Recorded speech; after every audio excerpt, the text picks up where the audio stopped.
This is Basketball 4. Now I'm giving you a bit of a rundown on the Santici camp, where it's about, and the surrounding buildings. In that snowy hill over there, we have what's called the Vlasic. Fierce fighting a week ago, we 1,500 Muslims were killed up there trying to take it's a vital piece of ground for communications. As you can see through some of the buildings here, there's some of the fighting that did start around in Santici. Looking up to the northwest, up reference where that power line is on the hill, approximately 1,500 metres. Slightly to the right of it, we have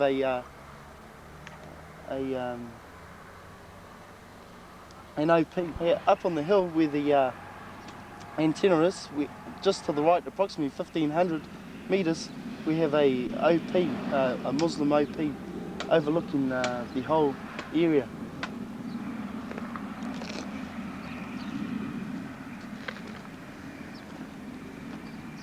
Now onto the camps.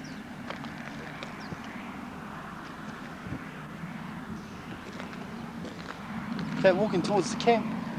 As you can see from the main road, which is approximately 20 metres to the north there, is the big Kiwi sign for the Santici camp here. And we'll go and have a look and see what's inside and what the boys have done to make this camp livable. Yep. Hi again on this fine Monday the 10th of October. Here we have the entrance to our camp. As you can see, noted by the big Kiwi, and also one of the 9 singers around camp. If you look slightly to the left, there we have a Red Cross. That is where our MTC is located. And Corporal Nico, if you're watching this, don't forget our New Zealand patches for our tracksuits, mate. Okay guys, one thing to remind us of home, here we have sheep. Supposedly this area is extensively mined, but those sheep know where all the mines are. Pity we don't.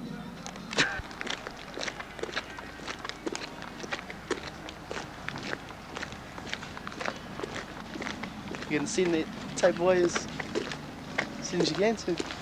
Yeah. Yep, we're walking along into the main road into camp. We've done extensive work. Good credit to our engineers and also to the rest of the company that ain't been tasked to get the camp ready for us. The camp was in a very shocking state before we got here. However, we've been here 3 weeks now, and we've got a bit of concrete laid around the place, and we've got around 15 toilets, 15 toilet shower blocks that contains 3 toilets and 3 showers each. When we first got here, we only had approximately 6 showers and 6 toilets for 120 people. 3 weeks have gone, and we've now got around 30-40 toilets for the company. So good work to the engineers and to the rest of the Kiwi company boys. And then when I go through, I do all the unloading.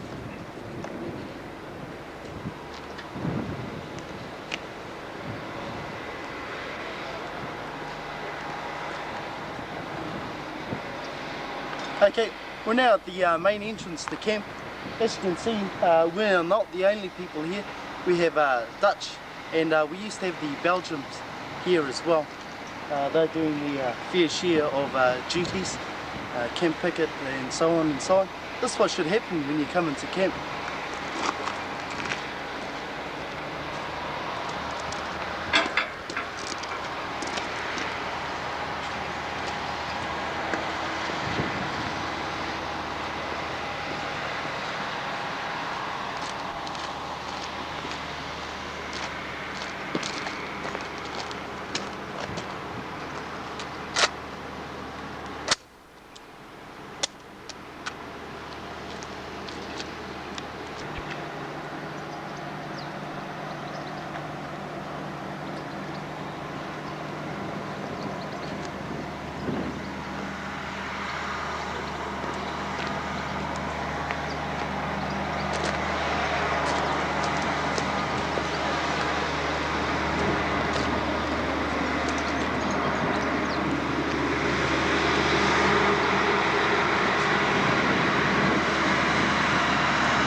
just to the other side of the main gate, we have the QRF tent. The task of QRF is a section of 10 people. Their jobs and tasks are to get called out to accidents. They also have tasks around in the camp picket area, and also a reinforced support for our BFIs, patrols, and support to the LOs, the liaison officers out in the AO. I have to go now and leave you with someone else, but before I go I'd like to say a big hello to Melissa and hello to Chanel. Goodbye. Hi guys, Harry. As you know, I'm taking over from Tucker, and we're going to be moving around through our kitchen area and our accommodation area. I'll just show you along the way what it looks like. Sure. Okay guys, this is where we enter the camp, through here, come along here, past our kitchen area. Also we have the new quarter camp, pods that are supposed to be going up shortly, and we have our operation room where they do all the radio and all that kind of stuff. Sweet. Okay guys, as you can see we've done quite a bit of work here. All this area here used to be mud, but over the last 6 weeks we've turned it into concrete and laid all these stones down. As you can see, the engineers over there working with a few of the boys. That area is where our laundry is. It extends right along all these porta pots which the bosses go through here. And this area here is our kitchen. This is inside the kitchen. As you can see, we have presses over here. We have a few people down here that are our cooks and helpers. And basically this is the kitchen area. The food's alright. It's got quite a lot of kiwi food here, so it's quite good. And we even have the TV at the far end of our little west area.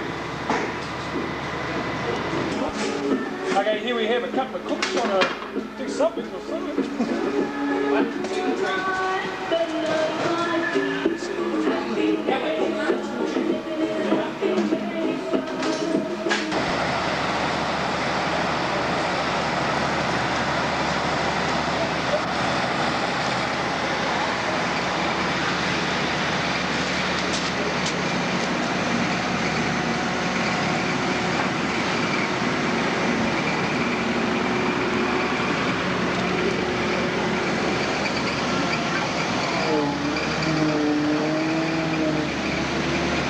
Okay guys, off to my left we have the engineers compound, which is located over there, a few engineer pods around, and also we have the Q store area, which is basically all these connexes right the way through.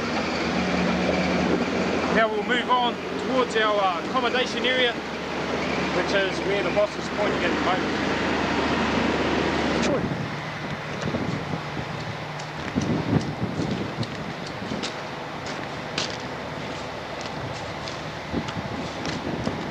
Okay guys, just off to my left is the road that Tucker was walking down just before. And also we have, just off to my right is our pollution area with the water supply and all that. Moving around a bit further, we have our medical centre, which is located just at the back here of the Big Red Cross. And also we've got our accommodation, which is just located behind that.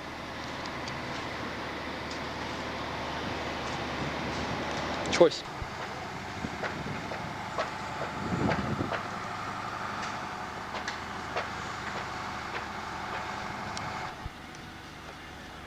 Okay guys, now we're in the accommodation area, and we should have just have a look around in a few of them.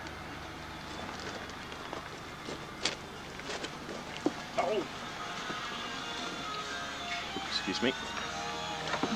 This particular part of the film is censored.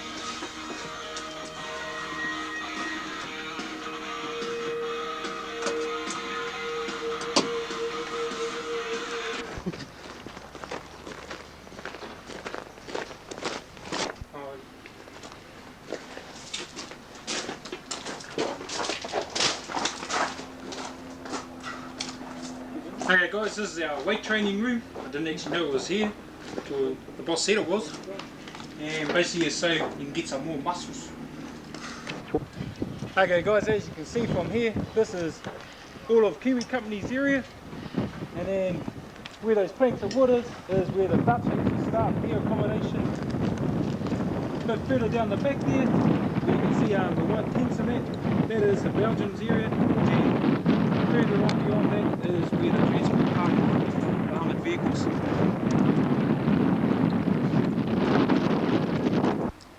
Okay guys, from here we'll just move through our accommodation area and we'll just show you a couple more areas through there, and we'll move up to the kitchen and then I'll hand you over to someone else.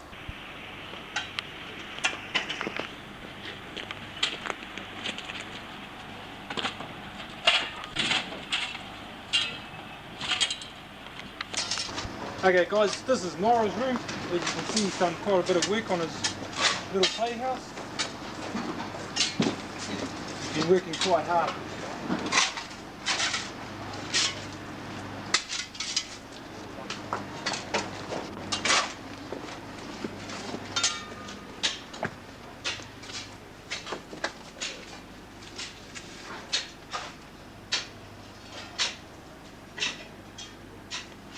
Hey boys, pretty good over here. Not bad weather, bit cold at nights. Yeah, it'd be pretty good when you get over here. Yeah, have a good Christmas. Cheers. Okay guys, this is the officers and senior NCO's accommodation along behind me. And as the boss is bringing it around, we have the officers and the senior NCO's mess.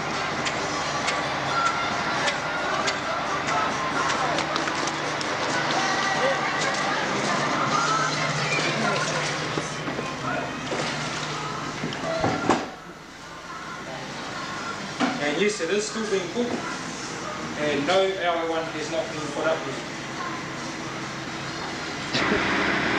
Okay guys, we're back to where we started, and the boss is going to zoom down to the vehicle park, and basically you enjoy it once you get over here. Hopefully everything will be finished and all you have to do is just relax out and just do your tasks.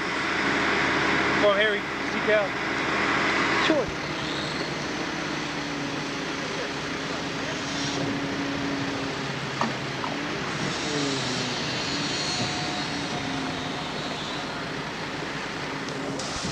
How's it going guys?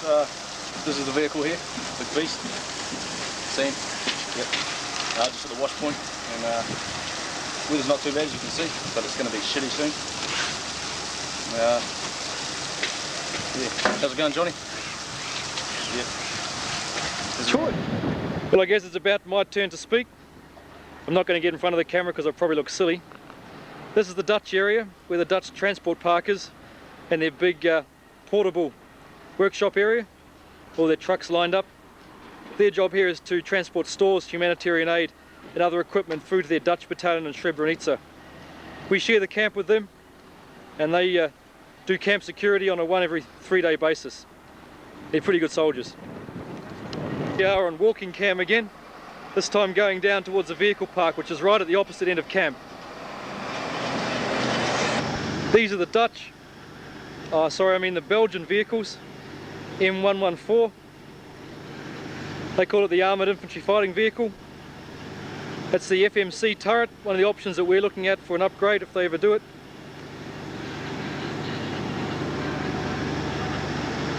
They're not too bad, about the same performance characteristics as our vehicle, even with a turbo engine. Continue now down to the vehicle park, through the gate, and right down to the end.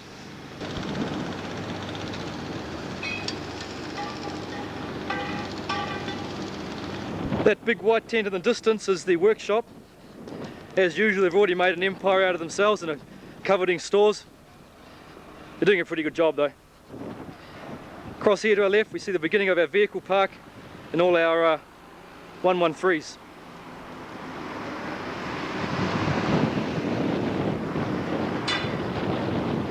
Let's go and see how some of the guys are doing.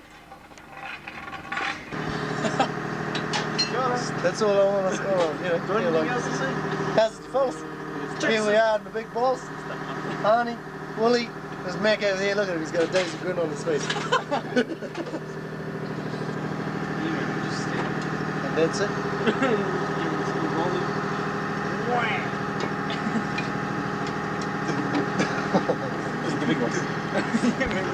Hey guys, it's a real bum over here, man. You don't want to come. Doing this every day, all the time, trying to keep it clean. There's so much dust. And when it rains, it's just mud everywhere, man. But you still get a good tan in the sun. What are you going to say, boss? Oh no, just to the boys, we're here and you're not. Yeah, it's been pretty intense. As you can see, it's a nice day. Yeah, that's about all. First month stuff. First month there. 5 more to go. Then it'll be your turn. Oh yeah, and break.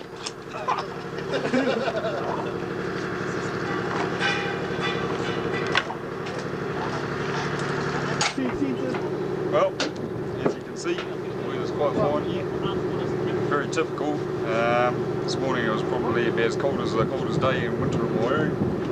And it's been raining for about a week and we can't even get water to wash our wagons with. And as you probably noticed from everybody else, nobody's wearing flak jackets, even though we keep firing up on the hill over to the back over there from time to time. Yeah, looking forward to a cold one and see yous over here in 5 months. Oh yeah, and hi Annie, and where's my mail? Captain Strong told me to say that. That's all true. Nah. Okay, well, I come over here on the advance party, and that was pretty cool. Got a week in Italy. It was pretty short holiday, made up for a lack of leave in New Zealand. We arrived in Chile, and we stayed there a couple of nights before some of us went to Vitesse. Staying in Vitesse, working on the camp here, building up the fences and that. First time we actually ever talked to the locals, they were quite impressed with the way we were using our language. So we were the first ones here that to try it, and yeah, they were pretty impressed with it. From there I went to Split to await our boat, and when I got there the vehicles were in shit condition. They hadn't been started up or anything, and most of them were covered in rust, so we had quite a lot of work to do on the vehicles, but as you can see, pretty well up to scratch. Still got bolts to iron out. Still just getting there, been operational for 2 weeks, and you know, Amy's only just got on the ground now, just getting things done, and it's quite a hassle really, probably overextended a bit, but we're getting there. Typical improvisation coming out. That's basically about it. You ready for anything? Only 5 months to go until I can catch my next wave. That's all I've got to say. Choi. Hey boys, how's it going? Life over here is not too bad. Weather, well, weather's pretty hot. Things are pretty good. People, well, they're different. It's a different sort of environment over here to what we're used to back home. Looking at all the buildings and surroundings and that, you sort of expect some places are all just blown up and absolutely wasted, and other places are just completely different and quite nice looking. My job here at the moment, I've been working with the FAC party in Bosnia. At the moment I'm here with Steve, and we're dismantling tents, working in the transport park, and hopefully we're going back to Bosnia in about probably a week and a half. All the best back home. Cheers. It's great. Here I am in Bosnia. Haven't been doing a hell of a lot. I'm not going to say much on camera because I'm quite camera shy, and I just come down with chickenpox last week and a half, and ain't that pretty. That's it. Well, this morning we got up for picket about 4:30 and it was fucking cold. But today it's fined up and it's been a good day. Just finished the guns and doing a bit of vehicle servicing. Shit, we've got a couple of games of rugby. I don't know if I'm playing, and I don't know how they select the team, so have to play it by ear. Hey, boo-boo. Hi, it's me. Same for all guys out there. You're not missing a lot at the moment, but the weather's starting to get cold. Even though we're wearing a t-shirt, it's bloody cold at night time. At the moment I'm putting a track link back on, so I took it off and we didn't need to take it off because apparently the extra weight of the arm is to the track tension. So there's a hint for you right here. Thank you. Job well done, guys. We're in Badlands with Bosnia. We're still going to take you around on the on how to do fish place and shit like that on the vehicle here. As you can see, it's all bolted in. First thing is the first 3/4 socket. Undo it. Oh, what do you know? It's undone. It's a bit heavy, however, look through it and you'll be okay. By the end of your tour, you'll be like me. Okay. Lift it up like so.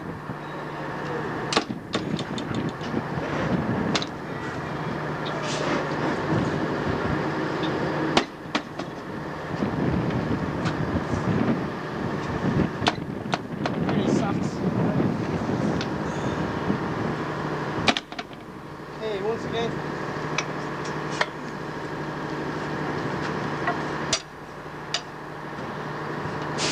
Yeah, that's how we get into our engine during our first parades and halt parades. And as you can see here, we've got our bloody curved steers in our engine. Basically it. Yeah, it's a bit of a hassle as well when you have to bring it down. Jump up like so. Oh shit! Little bloody sagger, eh? You gotta watch those.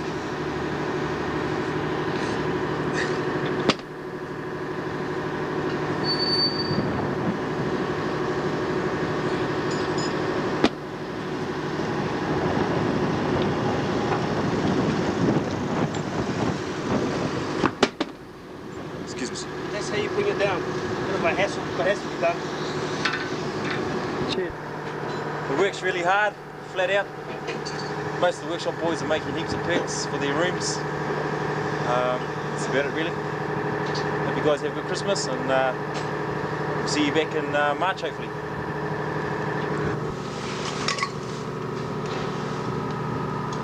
Well, here's Waddy at work in his transport park. It's not impressed in the black storm. He's not impressed because he feels like a storeman.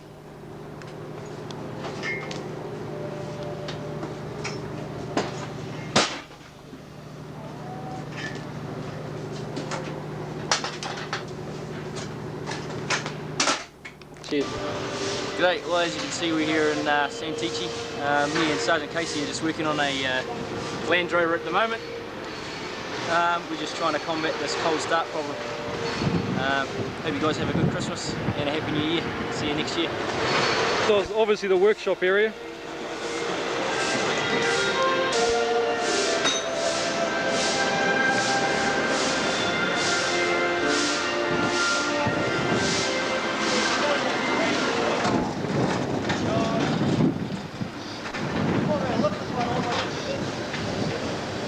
And that is our tour of Santici. But from a tactical point of view, that direction is north, and you're looking up to the Muslim and HVO front line. As we said earlier, the observation post is up there as one of the few observation posts on the confrontation line that's still remaining. If you come down a bit and go through there, you can see the old Croat front lines. Where the Muslim front lines ran along the top of the hill, the top there, along there, the Croat front lines ran below it. From about there, where that house is, in the middle, across. You can see them there running along the lower part. And that's where some of the most intense fighting was, up to about 6 months ago. Heading west, you can see that the ridge line goes along sort of east to west. And then again, we're looking directly west now, obviously no hills in the distance. Moving around towards the south, the second ridge line in the valley, and again the old front lines are around this area as well. Looking directly south again, and coming around. This is another area of fairly heavy fighting, this hill line here, and specifically that point there on that lower bit of hill is where the front lines were. Now we're heading east, the truck's in the way. Looking directly east, you can see the hills running east to west. They're coming back around to the north again. So that's where we really are in the valley, with BIH on the north and the south, and the crowd's in the middle in the pocket. And actually around the camp itself, at the time of the fighting, there was very heavy fighting around the camp, and actually the HVO used the camp itself as a defence, firing around it in protection from the Muslim attackers. And with the snow on the tracks, because he knows exactly where those tracks are, he can then guide me. If not, if it's too deep, you don't know where we are, we're never going to come back there. One of the British pen friends. Pen friend, yeah.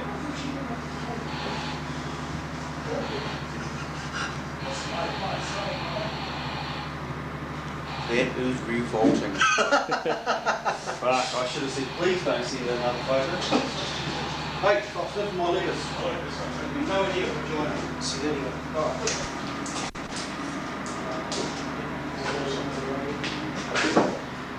This is the company operations room where I work. This is our route state board that we have. Tells us of the condition of all the routes in our area. And then here we have all the flap sheets, which is people out on task, such as Bravo 5 and Bravo 6, the checkpoints, the BFI, which is the bulk fuel installation, and the QRF. There you see Corporal Harrison out on a QRF task, and on BFI 2, Corporal Smith, Trooper Woolley.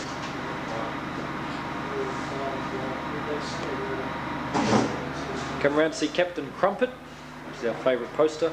The lovely 36-year-old British Education Corps captain who married a major, had 3 kids and then fooled around with a staff sergeant. The Sunday Sun asked her to get her kid off. She did and then resigned.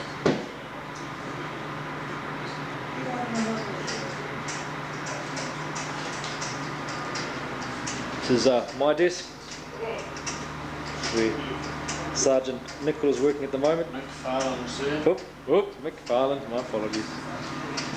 Our task roster, all the tasks for the platoons, our interpreter schedule, and this other general rubbish. Maps, we've got 3 maps in this ops room. One is a general map of the whole country, from south right up to the north. The one is to 100,000 map, showing specifically our AO, which is that piece we're in now, with checkpoint 5 and 6, and the central green line is where the BTES pocket is. The red line is the Bosnian Serb army, and then our 1 is to 50,000 map, which shows our AO in detail.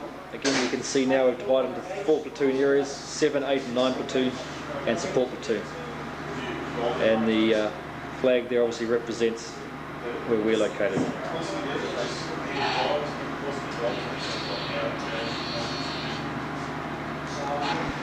Okay, that's the ops planning room. Coming in now to our signals room. 2 working maps. Again, one is to 50,000, one is to 100,000. All our SIGs equipment, the watchkeeper down the end, the signaller, and the ops clerk. The nets are battalion, company VHF, company HF, and a Harris HF, which goes right down to split through the radio system. We also have a Inmarsat for around the world, and a PTT line which we can call back to New Zealand on. It's very expensive, only for emergencies.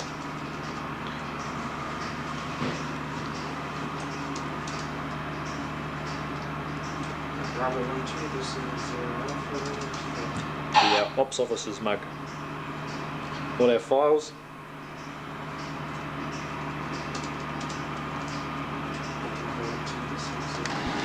Now going to have a look at our QRF tent and our briefing room.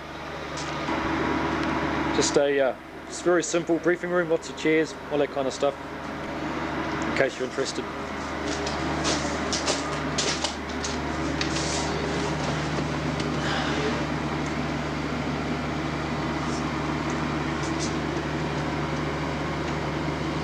And where the QRF live. There's Plucker again. Don't forget, we can have a look at that, Just for information, we just had a report coming in of heavy artillery rounds landing. Nowhere near us. As you know, we're here on the map, right in that centre, and it's right over there and down in a place called Bagoino, so it's a fair way away. No big deal.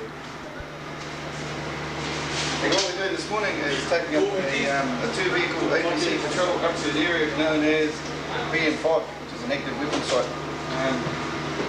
I'll just go over the route on the map. The map, as you can see, is a 1 in 100 cell map, and we'll go over the route. We're currently located down here in Shantisi. The route we're going to take is up along this route here, just short of Zanija, down here. Then we're going to hook north, follow this black route up. Once you get up to here, north again, follow this route up to the BN5. Once we've finished that, we're heading back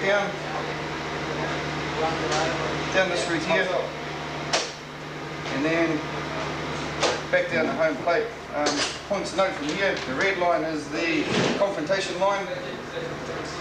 Just past this route here, if we go too far, is a BIH checkpoint to the confrontation line. Hopefully if we miss a turn off, they'll tell us to turn around and head back again before we go too far. This area around here is an area that has been shelled and mortared, and those are one of the areas we've got to keep in mind.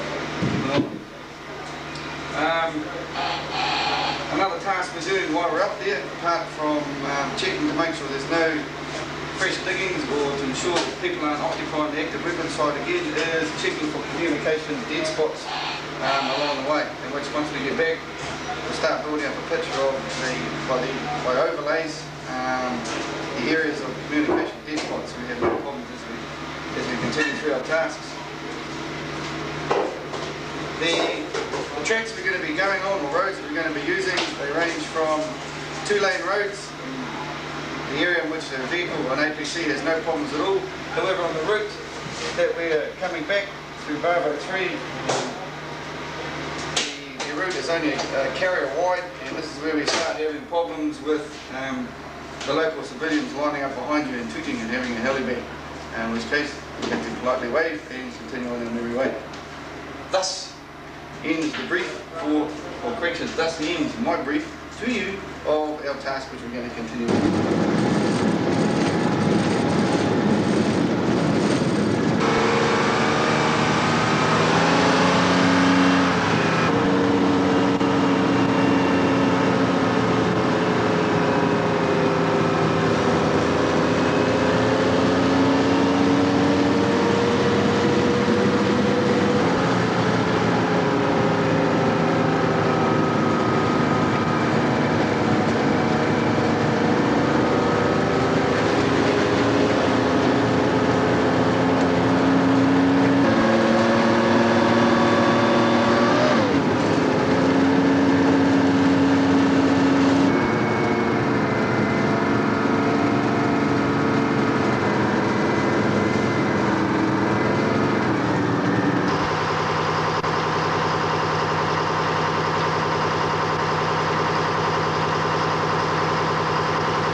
Continuation training on the APC. T50 turret drills.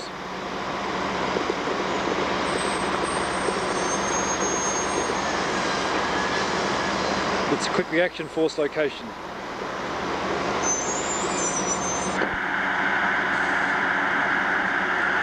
Moving across to the operations room and the collective protection bunkers built around them. Called Hesco Bastion walls, filled with gravel and packed down, and the roof is yet to be put on top of it.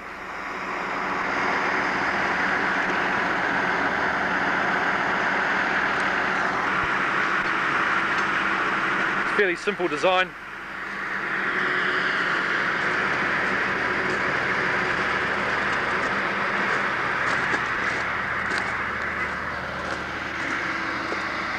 At the moment I'm helping the engineers. They require a bit of help. A bit like lost lambs over here, especially Sergeant McFarlane.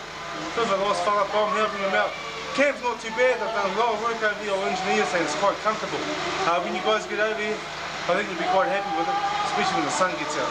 It's not too bad, guys. The work, pretty monotonous at the moment. Nobody's shooting at us, none of that shit's going on. So you'll probably like it not too bad. The guys themselves are holding up well. Waddy's living by himself down the transport park. We're doing the transport troll.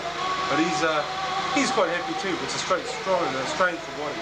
Apart from that, guys, we're looking forward to you coming over. It's only been a month here so far, and it's going quite fast. And that's about it, guys, from about me. So have a good time, and I'll see you when you get here. Hey, g'day, Mark Harrison. I wish you were here, mate, so we could get on the piss. But then I'll see you when you get home. See you, mate. Just really good to you. Yeah, I'm the engineer troop sergeant here. Most of the time that we've spent so far has been based around the construction of this camp there. The construction will be ongoing, and we'll probably won't even be complete by the time we get here. The possibility of a mine awareness program still being running by the time you get here is probably pretty good. We're just starting it up at the moment using HVO and VIH commanders to actually help us out. They're pretty keen and basically like the idea of it. Most of the guys ourselves are fairly well occupied with major construction works, a lot of major field defence works going on here, big collective protection centres, and of course the building of the accommodation itself. That'll be all completed by the time you're here. As for field engineering tasks, we haven't actually started too much field engineering tasks just yet. We're only 1 month into the tour.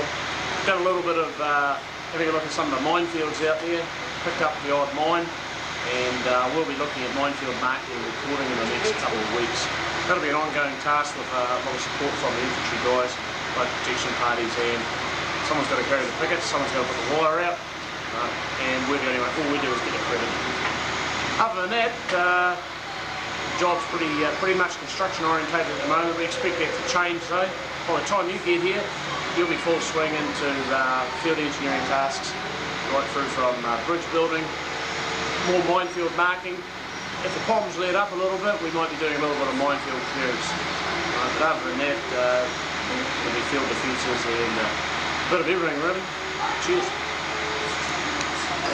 Back again, got my ear pulled for a few more bits of advice.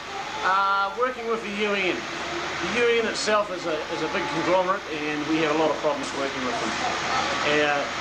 Bearing that in mind, the kit that we brought over, mainly the JCB, has pretty much paid for itself. I would say that to date in the first month, the JCB's worked well over 150 hours of work, which if you're much of a party, that's more than a year's work in a normal squadron. That is a major piece of equipment that we've got here. It's paid for itself tenfold. Any other equipment, we don't really need a lot of other equipment at the moment, possibly another concrete mixer to keep up with the tasks that we've got going. The UN itself is a great big beast. It tends to strangle a lot of tasks that we want. It doesn't work at the speed we work at. Consequently, just getting simple things such as nuts, bolts, screws and nails is up to a 6-month delay. So if you want to bring any nails across, bring as much as you can. Nails and screws are probably the biggest thing that you need. Otherwise, you just have to work your way through the system, try and cut a few shortcuts, and try and get the best you can out of them. Get your contacts, get in friendly with the guys. Once you get over here, we'll show you the contacts, we'll show you the people that miss out, and we'll show you the people to go to. And you'll find that the old buddy system works the best. Cheers. Right, hi. Behind me, you'll see there's a Hesco Baskin baskets. These are the type of construction that we're using over here for our defences, or the defence system of our major or key buildings. Each set behind me is a set of Hesco is 10 metres long. It consists of 9 baskets. Each basket is about 1.3 metres high. It has a depth of 1 metre when filled. The way we fill these is we use 4 to 40 millimetre gravel compacted at various heights. There's no set way of compacting these. Obviously you wouldn't fill the basket right up and then try and compact it. We compact it about every quarter. Compact it right down, get it as tight as we can, and as you can see, the baskets are pretty full. We can join these baskets here behind me are 2 high, 2 baskets high, and behind that whole thing is, of course, our op cell. Now these will stop any type of blast. They obviously won't stop something like a Sabo round from point blank range, but they'll stop anything that we're likely to encounter over here. Any round, certainly stop a 105 round, and obviously rifle or machine gun fire is not going to affect it in any great effect. It also has the added effect of deadening the noise, so people inside the building don't actually hear anything that's going on outside. Obviously it has this effect inside the op cell. The stuff here that we've got here is inside it's got a woven sort of basket effect to hold the gravel in, and it's intermesh. We can change the size of these baskets simply by unscrewing at various joints along the way. Unscrew it all, make it any length we like. So just to say again, each set is 10 metres long. It has 9 baskets in it, and each basket obviously is just over 1 metre long, and we compact that with 4 to 40 millimetre gravel right up to its height. You build at any height, obviously the disadvantage is the higher you build it, unless you've got some support behind it, or you've got it pyramided, obviously you're going to create quite an unstable surface. If we've got ours too high, they're pretty stable, and they do the job. Thank you. Part you want us to wear weapon? Yeah. I'd say hello to all the boys in 1st Battalion, and it's pretty boring over here. We do a lot of sentry. This is the QRF team up here, and at the moment we do a lot of resting and that sort of stuff. The flak jacket's pretty heavy, so pays to be pretty fit. Yeah, the people are really nice around here. They're really friendly towards New Zealanders. Kids really enjoy us and the gifts we give out to them. It's a good experience. Say hello to my mates in Victor Company.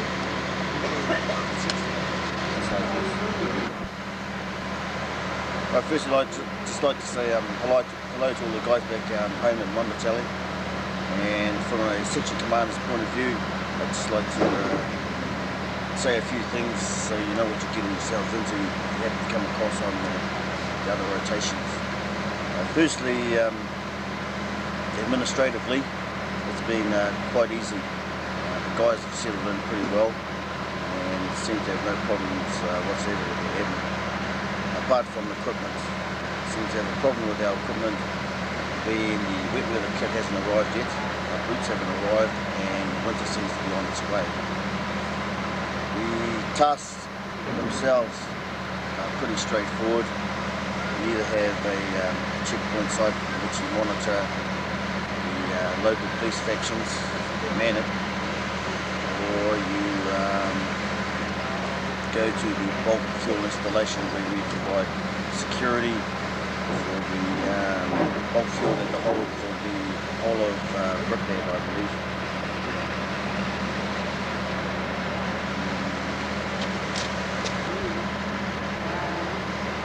Okay, firstly what I'd like to mention is that obviously when we first came together as a group, we had the infantry aspect, and then we had the armoured crew that was attached to it. And we've seemed to work through that, and we've got to a stage